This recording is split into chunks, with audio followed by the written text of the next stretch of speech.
बाद आज हमारे साथ जुड़े हैं, उनसे भी बहुत बातें सुननी है। प्रशांत टंडन जी, क्या तैयार है गठबंधन, इंडिया गठबंधन? और जो तैयारियां इधर कांग्रेस पार्टी की दिखाई दे रही हैं, उसमें देखिए कि फटाफट धड़ाधड़ ऐसा लग रहा है जैसे कि राहुल गांधी की यात्रा शुरू होने से पहले कांग्रेस तमाम उन मसलों को निपटा देना चाहती है जिसके साथ कांग्रेस पार्टी चुनावी मैदान में कूदेगी।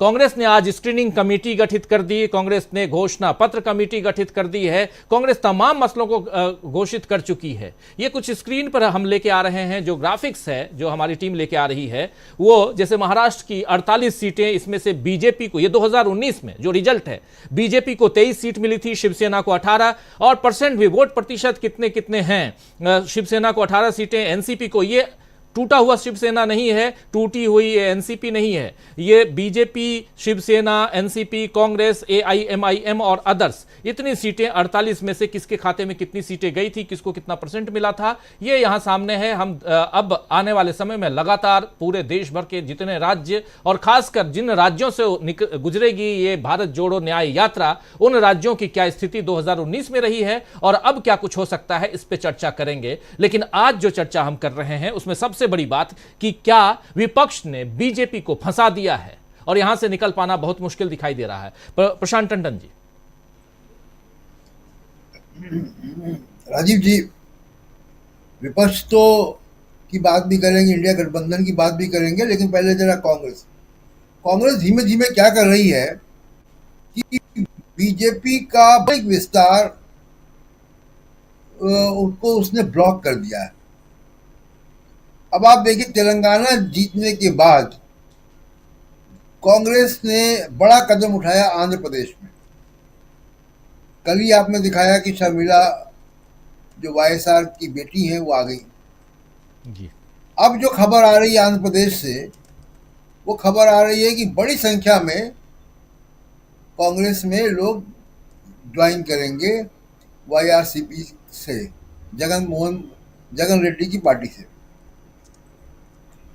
तो कांग्रेस, अच्छा, आंध्र और तेलंगाना एक ऐसा राज्य है जो अनडिवाइडेड जब आंध्र था, तो कांग्रेस की वहां बहुत स्ट्रांग पैठ रही है जी।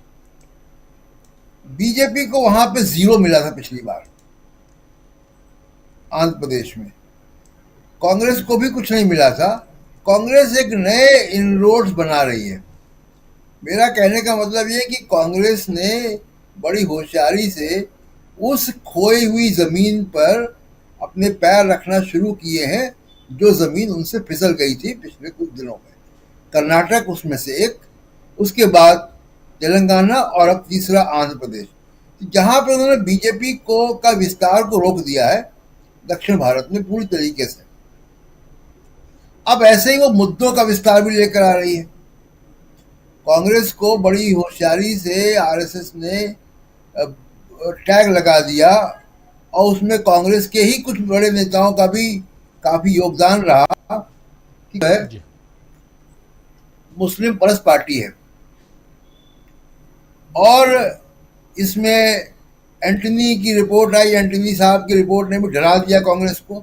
कांग्रेस उस डर से बाहर आ गई और अब कांग्रेस ने मुद्दों के आधार पर नई जमीन, यानी जो सामाजिक समुदाय इंदिरा गांधी के जमाने में कांग्रेस के साथ जुड़े हुए थे, उनको साथ में लेने का पूरे तरीके से योजना बना रही है। ये जो आपको अभी लोगो दिख रहा है जिसमें कि न्याय की बात हो रही है, सामाजिक न्याय की बात हो रही है, वो अब मिलने तक उसमें लिखा हुआ है, यानी निरंतर है, उसमें कंटिन्यूटी है, लंबे समय तक चलने वाले ये प्रोग्राम्स हैं। उससे लग रहा है कि कांग्रेस मुद्दों के आधार पर, कंस्टिट्यूंसी के आधार पर, भूगोल के आधार पर विस्तार कर रही है और इसका जाहिर सी बात है कि पॉलिटिकल डिविडेंड मिलेगा। अब पॉलिटिकल प्रोग्राम कितने सफल होते हैं, यात्रा पार्ट 2 कितना सफल होती है, वो कांग्रेस के ऊपर है कि वो उसको कितना कामयाब कर सकते हैं, कितना कन्वर्ट कर सकते हैं। दूसरा कि इंडिया गठबंधन में भी अभी जैसे आपने कहा कि उद्धव ठाकरे जा रहे हैं, लगातार चिरंजीवी या आरजेडी और नीतीश कुमार एक्टिव हैं। समाजवादी पार्टी को, दूसरी और इंडिया गठबंधन की पार्टियों को भी एक्टिव होना पड़ेगा उतना ही। सीटों का जहां तक मामला है, देखिए कांग्रेस ने 421 सीटों पर चुनाव लड़ा था पिछली बार। इस बार वो घट के 255 पे लड़ रहे हैं।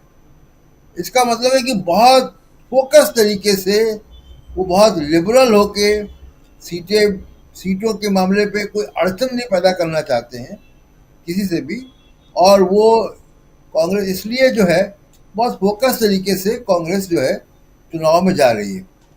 जैसे मैंने पहले कहा था राजीव जी कि कांग्रेस का या विपक्ष का मुझे वो इरादा नहीं लगता है कि बीजेपी मुक्त भारत करना है। इनको सत्ता से उतारना है, जो बहुमत का आंकड़ा उसके नीचे रखना है। उसके बाद तो लड़ाई लंबी है ही। अब मैं आता हूं बीजेपी की तरफ। जो इतना शोर मच रहा है राम मंदिर का, और उसमें क्या बीजेपी या नरेंद्र मोदी भौगोलिक रूप से, मुद्दों के आधार पर, कंस्टिट्यूंसी के आधार पर बीजेपी का विस्तार कर पा रहे हैं। कांग्रेस को चिंता तब होनी चाहिए बीजेपी से जब मोदी जी का सेंसस की बात करने लग जाएं, जब मोदी जी सामाजिक न्याय की बात करने लग जाएं जी। तो जब आपने उत्तर भारत में लगभग मैक्सिमम आप परफॉर्म कर चुके हैं, मध्य प्रदेश की लगभग सब सीटें, राजस्थान की लगभग सब सीटें, छत्तीसगढ़ की 80% सीटें, उत्तर प्रदेश की 70% सीटें, तो आप जब लगभग पीक पे परफॉर्म कर चुके हैं, वहां पे आप नई जमीन क्या बना रहे हैं ये देखना होगा। तो मुझे जो समाज में दिख रहा है राजीव जी, तो मुझे नहीं लग रहा है कि राम मंदिर को लेकर वैसा कोई ट्रैक्शन, पॉलिटिकल ट्रैक्शन मिल रहा है जैसा कि 90 के दशक में था, कि जब रामशिलाएं चल रही थी, चौराहे चौराहे भंडारे थे, लोग छतों पे खड़े होके थालियां बजाते थे, घंटे बजाते थे, रोज रात को 8 बजे। ऐसा माहौल नहीं दिख रहा है। और ऐसा माहौल दिखेगा तभी मुझे लगेगा कि हाँ भाई, अब 2019 से कंस्टिट्यूंसी का विस्तार हो रहा है। तो वो संकेत नजर नहीं आ रहे हैं। उसके बावजूद मैं कहूंगा कि हाँ, टक्कर इस बार जो है चुनाव में कांटे की है, और वो कांग्रेस और इंडिया गठबंधन की तैयारी से दिख रहा है कि टक्कर अच्छी होगी। मैं बिल्कुल ये नहीं कह रहा हूँ कि मोदी साहब की लोकप्रियता ऐसी चली गई है कि उनका नामो निशान नहीं रहेगा, बिल्कुल नहीं। मुश्किल लड़ाई है, और वो ईडी और सीबीआई और इनकम टैक्स और मीडिया और इलेक्शन कमीशन, इन सब के साथ चुनाव में जाते हैं। कॉर्पोरेट मनी, पैसा, तो एडवांटेज में वो है ही है। लेकिन इस तरफ भी इस बार कमर कसी गई है, वॉकओवर नहीं दिया जा रहा है। 2019 में वॉकओवर हो गया था राजीव जी। जी, 2019 और 2024 दोनों में बहुत फर्क है। वहां वॉकओवर, लेकिन यहां वॉकओवर देने के लिए तैयार नहीं है विपक्ष की